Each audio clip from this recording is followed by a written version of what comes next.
Le Fils de Dieu est venu dans ce monde sous une forme humaine. Ce fut son incarnation. Vous vous souviendrez qu'il y a un triple objet dans l'incarnation. Elle a trois significations très définies. Premièrement, la rédemption de l'homme. Il y a quelque chose de la nature de l'homme, de quoi l'homme devait être racheté. Deuxièmement, la reconstitution de l'homme selon le modèle originel de Dieu. Et enfin, troisièmement, l'acheminement de l'homme à la perfection. Ces trois choses ont été entreprises par le Fils de Dieu sous le titre de Fils de l'homme. Et en lui-même, personnellement, elles ont été rendues réelles.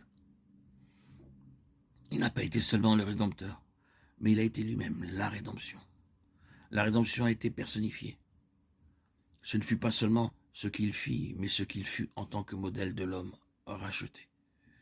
Est-il nécessaire que je sauvegarde ce que je suis en train de dire? Permettez-moi de le répéter, Jésus n'a pas été seulement le Rédempteur.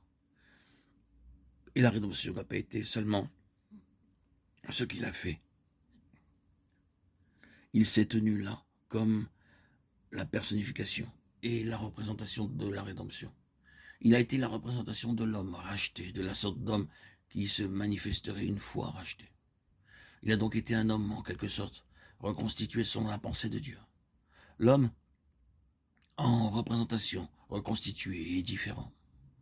Et en lui-même, il a été élevé à la perfection par les souffrances, Hébreux 2:10.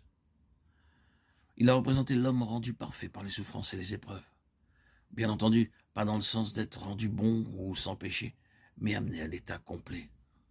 Nous devons toujours nous rappeler que le mot parfait dans la Bible n'indique pas simplement un état. Il parle de mesure, de maturité, d'état complet, de l'état de celui qui est propre et bon à tout, de ce qui a été mené à bonne fin, ou d'une réalisation finale de quelque chose. En lui, le parachèvement ne le rendait pas meilleur. Rien ne pouvait faire cela, mais en tant qu'homme, il était possible de le faire croître.